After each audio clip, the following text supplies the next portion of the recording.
اس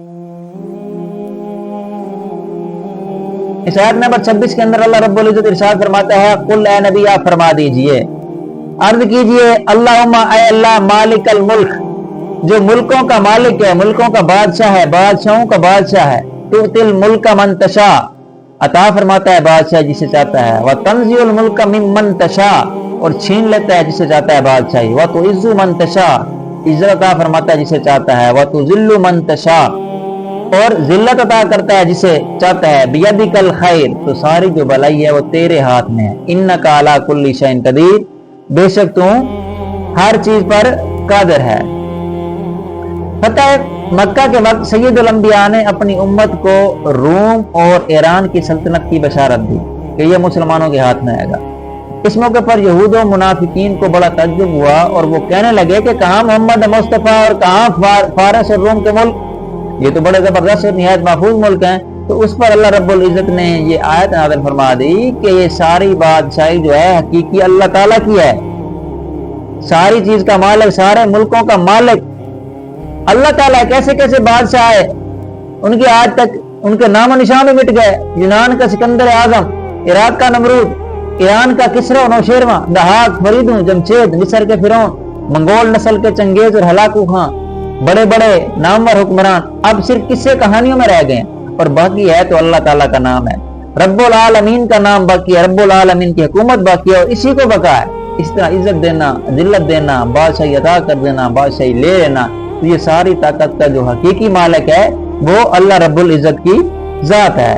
اسے اگلی آیت نمبر 27، آیت نمبر 27 میں اللہ سبحانہ و تعالیٰ ارشاد فرماتا ہے تولج اللیل فی النہار، داخل کرتا ہے رات کو دن میں، وتولج النہار فی اللیل، اور داخل کرتا ہے دن کو رات میں، رات کو دن میں داخل کرنا اور دن کو رات میں داخل کرنا یہ اللہ تعالیٰ کا کام ہے۔ وتخرج الحی من المیت، نکالتا ہے زندہ من المیت مردہ سے، وتخرج المیت من الحی، اور نکالتا ہے مردہ زندہ سے، وترزق من تشاء، اور رزق عطا کرتا ہے جسے چاہتا ہے، بغیر حساب، بغیر حساب کی۔ اب دیکھیں گرمیوں میں راتوں کا چھوٹا ہونا اور دن بڑے کر دینا، سردیوں میں راتیں لمبی کر دینا، دن چھوٹے کر دینا، یہ سب اللہ تعالیٰ کی قدرت میں ہے، یہ سب اللہ تعالیٰ کی قدرت میں ہے، اور سب نظام اللہ تعالیٰ چلا رہا ہے۔ مردہ سے زندہ، زندہ سے مردہ، مردہ سے زندہ نکالنا یوں ہے جیسے زندہ انسان کو بے جان نطفہ سے، اور پرندے کے زندہ بچے کو بے روح انڈے سے، اور زندہ دل مومن کو مردہ دل کافر سے، یوں ہی زندہ سے مردہ نکالنا، اس طرح جیسے کہ زندہ انسان سے بے جان نطفہ، اور زندہ پرندے سے بے جان انڈا، اور زندہ دل ایماندار سے مردہ دل کافر، یعنی زندہ سے مردہ، مردہ سے زندہ، یہ سارا کام جو ہے یہ اللہ رب العزت کے کرنے والا ہے، اور یہ سارا اختیار، ساری طاقت صرف اور صرف اللہ تعالیٰ کے ہاتھ میں ہے۔ اسے جو اگلی آیت ہے آیت نمبر 28، اس آیت نمبر 28 کے اندر اللہ رب العزت ارشاد فرماتا ہے لا يتخذ المؤمنون الکافرین اولیاء من دون المؤمنین، نہ بنائے مومن کافروں کو دوست مومنوں کو چھوڑ کر، مومنوں کے سوا، یعنی مومن جو ہیں مومنوں کو چھوڑ کر کافروں کو دوست نہ بنائے۔ ومن یفعل ذلک، اور جو ایسا کرے گا، فلیس من اللہ فی شیء، تو اللہ تعالیٰ سے اس کا کوئی علاقہ نہیں، اللہ تعالیٰ سے اس کا کوئی تعلق نہیں، الا، مگر، ان تتقوا، مگر یہ کہ تم ڈرو، منہم تقا، جیسے اسے ڈرنے کا حق ہے تم اس سے ڈرو، ویحذرکم اللہ نفسہ، ویحذرکم، اور تمہیں ڈراتا ہے اللہ نفسہ، وہ اپنے غضب سے، اور اللہ تعالیٰ تمہیں اپنے عذاب سے، اپنے غضب سے ڈراتا ہے۔ وَإِلَى اللَّهِ الْمَصِيرُ، اور تمام لوگوں کا جو پلٹنا ہے وہ اللہ تعالیٰ کی طرف ہے، اللہ تعالیٰ ہی کی طرف سب نے جانا ہے، اور اللہ تعالیٰ ہی کو سب نے جواب دینا ہے۔ حضرت عبادہ بن صامت نے جنگ احزاب کے موقع پر سید دو عالم سے عرض کیا کہ میرے ساتھ 500 یہودی ہیں جو میرے حلیف ہیں، میری رائے ہے کہ میں دشمن کے مقابلے میں ان سے مدد حاصل کروں۔ اس پر یہ آیت کریمہ نازل ہوئی اور کافروں کو دوست اور مددگار بنانے سے منع کیا گیا۔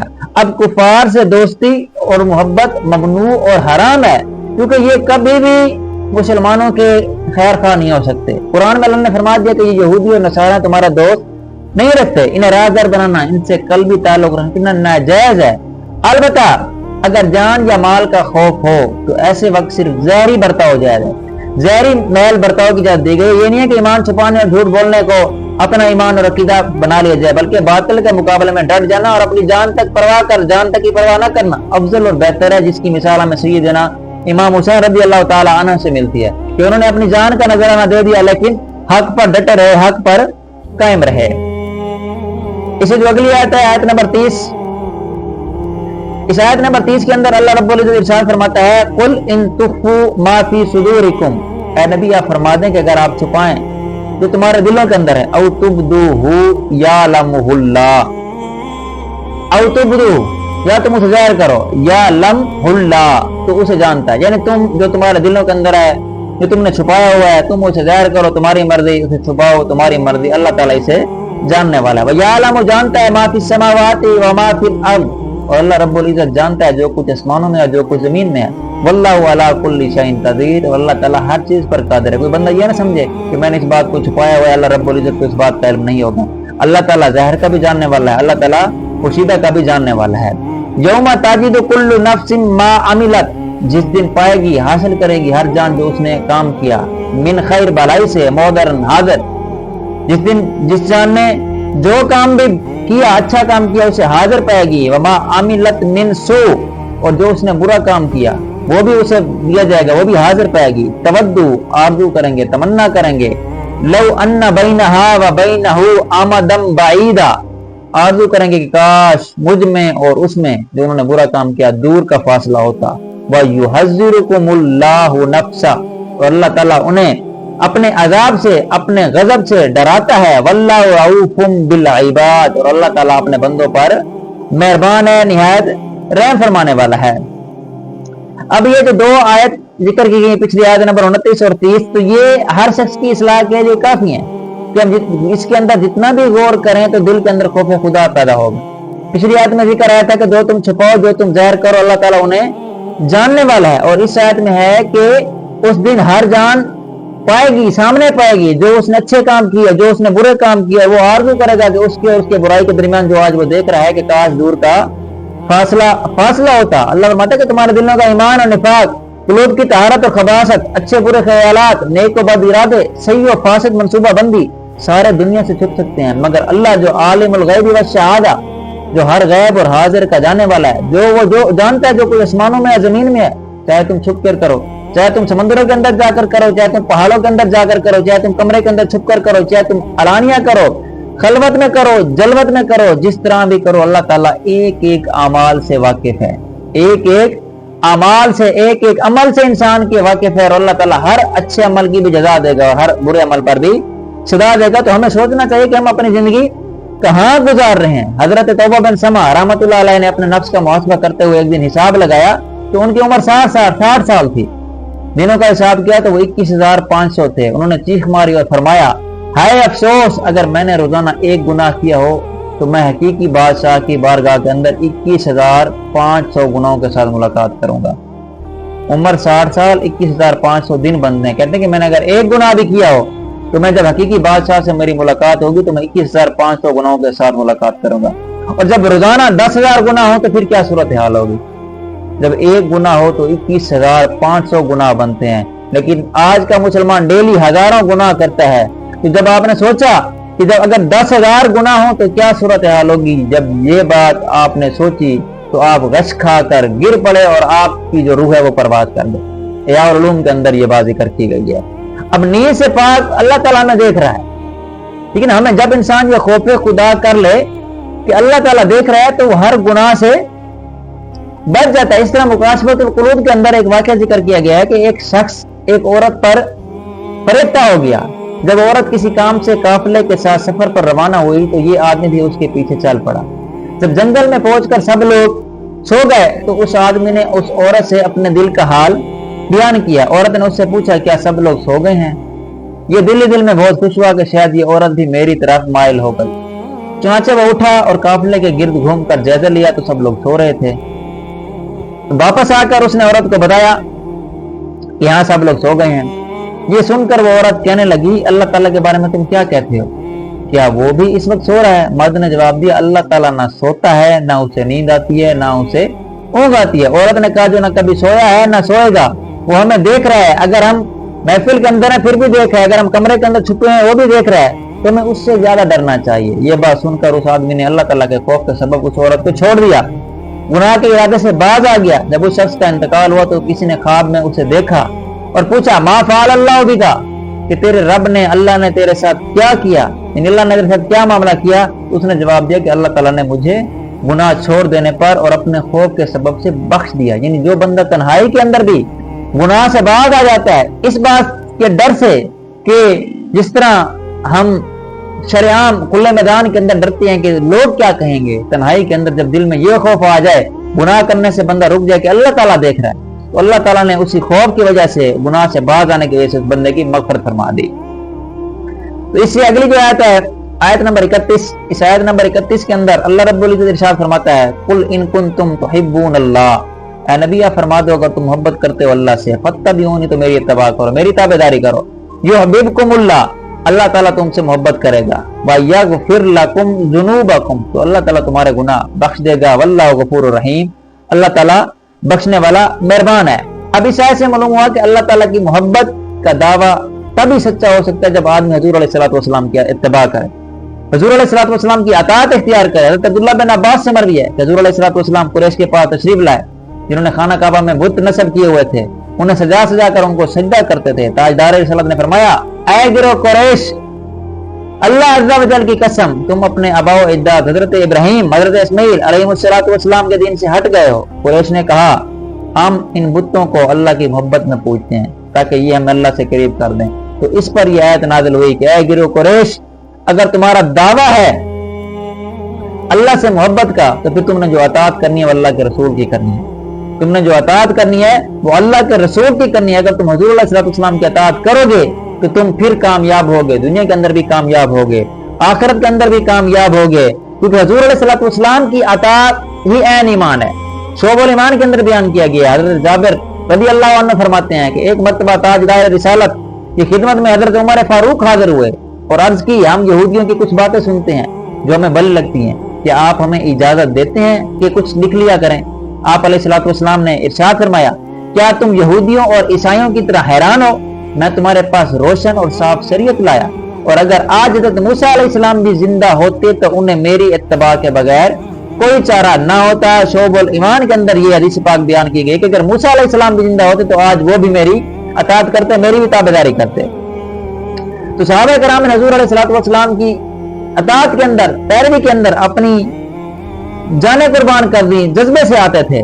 حضرت عمر فاروق حجر اسود کے پاس آئے, حجر اسود کو بوسہ دیا, فرمایا خدا کی قسم میں جانتا ہوں انہ کا حجر کہ تو پتھر ہے, نہ تو نفع پہنچا سکتا ہے نہ تو نقصان پہنچا سکتا ہے. اگر میں نے حضور علیہ السلام کو تجھے بوسہ دیتے ہوئے نہ دیکھا ہوتا تو تجھے آج میں ہرگز بوسہ نہ دیتا. یعنی انہوں نے وہی عمل کیا جو حضور علیہ السلام نے عمل کیا. یہ حدیث صحیح مسلم کے اندر بیان کی گئی ہے. اسی طرح ایک اور حدیث کے اندر آتا ہے, مسند امام احمد کی حدیث ہے, حضرت عثمان غنی نے ایک بار پانی منگوایا, وضو کیا, پھر آپ مسکرانے لگے اور ساتھیوں سے فرمایا کیا تم مجھ سے اس چیز کے بارے میں پوچھو گے؟ نہیں, کیا تم مجھ سے اس چیز کے بارے میں نہیں پوچھو گے جس کی وجہ سے میں مسکرایا؟ انہوں نے عرض کیا امیر المومنین آپ اس وجہ سے مسکرائے تھے. آپ نے فرمایا ایک بار حضور علیہ السلام نے اس جگہ کے قریب ہی وضو فرمایا تھا اور فراغت کے بعد مسکرائے تھے, اور صحابہ کرام سے فرمایا تھا کیا تم مجھ سے نہیں پوچھو گے کہ مجھے کس چیز کی وجہ سے مسکرایا, میں کس چیز, کون سی وجہ تھی جس کی وجہ سے میں مسکرایا؟ تو صحابہ کرام نے عرض کی یا رسول اللہ کس چیز نے آپ کو مسکرایا؟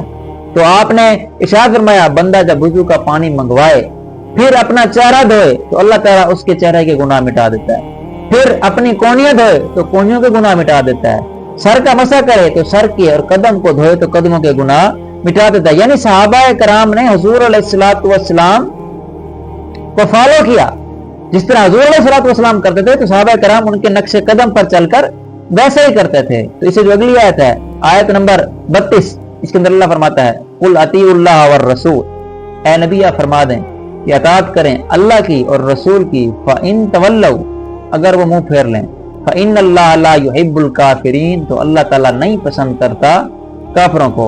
اگر وہ منہ پھیر لیں, حضرت عبداللہ بن عباس رضی اللہ تعالیٰ عنہما سے مروی ہے کہ جب یہ آیت قُلْ إِن كُنتُمْ تُحِبُّونَ اللَّهَ فَاتَّبِعُونِي يُحْبِبْكُمُ اللَّهُ نازل ہوئی تو عبداللہ بن ابی رئیس المنافقین نے اپنے ساتھی سے کہا کہ محمد مصطفیٰ اپنی اطاعت کو اللہ تعالیٰ کی اطاعت کی طرح قرار دے رہے ہیں اور یہ حکم کر رہے ہیں کہ ہم سے उनसे उसी तरह मोहब्बत कर रहे हैं जिस तरह ईसाइयों ने हज़रत ईसा से मोहब्बत की। तो उस पर ये अल्लाह ताला ने आयत नाज़िल फरमा दी कि अतात करो अल्लाह की और उसके रसूल की। रसूल की अतात इसलिए लाज़िम और जरूरी है, इसलिए फर्ज है क्योंकि वो अल्लाह ताला की तरफ से लोगों की तरफ पैगाम पहुंचाने वाला होता है। यानी अल्लाह और लोगों के दरमियान, खालिक और मखलूक के दरमियान नुमाइंदे का काम करता है, कासिद का काम करता है। अल्लाह का पैगाम हुजूर तक आता है दरमियान में।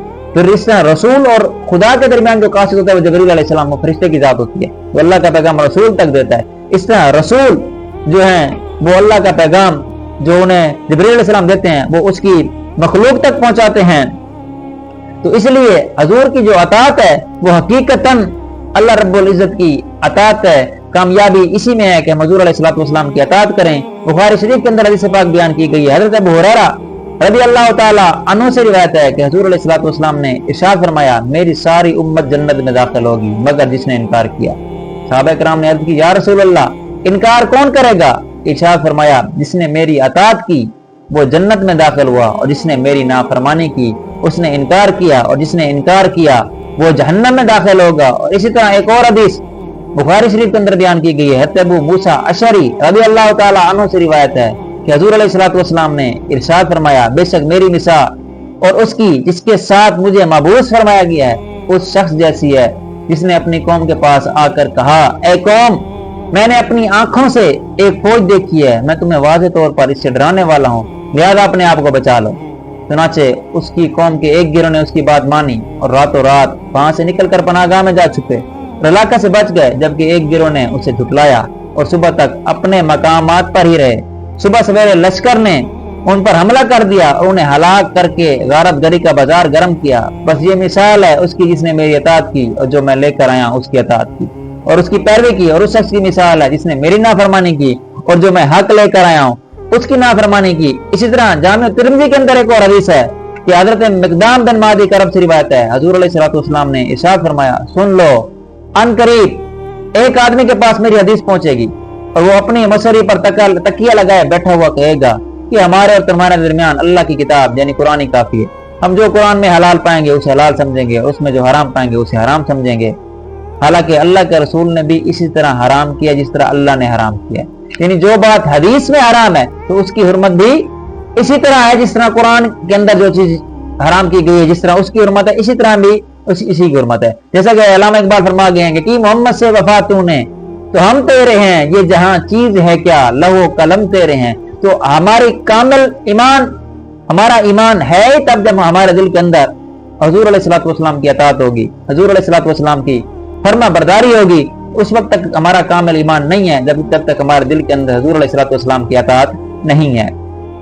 इसी अगली आयत नंबर 33, आयत नंबर 33 के अंदर अल्लाह रब्बुल इज्जत इरशाद फरमाता है, इन्नल्लाह हस्तफा, बेशक अल्लाह ने चुन लिया आदम को, व नूहा और नूह अलैहिस्सलाम को, व आला इब्राहिम और आला इब्राहिम को, व आला इमरान और आला इमरान को, अलल आलमीन तमाम जहान वालों पर। यहूदी ने कहा था कि हम हजरत इब्राहिम, हजरत इसाक और हजरत याकूब अलैहिस्सलाम की औलाद से हैं और उन्हीं के दिन पर हैं। इस पर यह आयत मुबारका नाज़िल हुई और बता दिया गया कि अल्लाह ताला ने उन हजरात को इस्लाम के साथ बरगुज़ीदा किया था। ऐ यहूदियों, तुम इस्लाम पर नहीं हो, तुम्हारा ये दावा गलत है। इस आयत से ये भी मालूम हुआ कि अल्लाह ताला के बरगुज़ीदा चुने हुए मुंतखब बंदों की अजमत और शान को बयान करना अल्लाह ताला की सुन्नत है।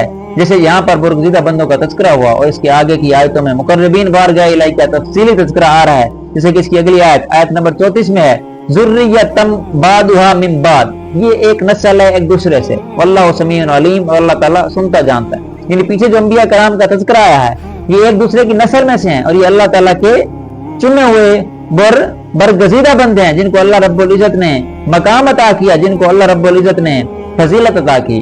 दुआ है कि अल्लाह रब्बुल इज्जत हमें कुरान पाक सही से पढ़ने, समझने और इस पर अमल करने की तौफीक अता फरमाए। व आखिरो दावाना अनिल हम्दुलिल्लाहि रब्बिल आलमीन।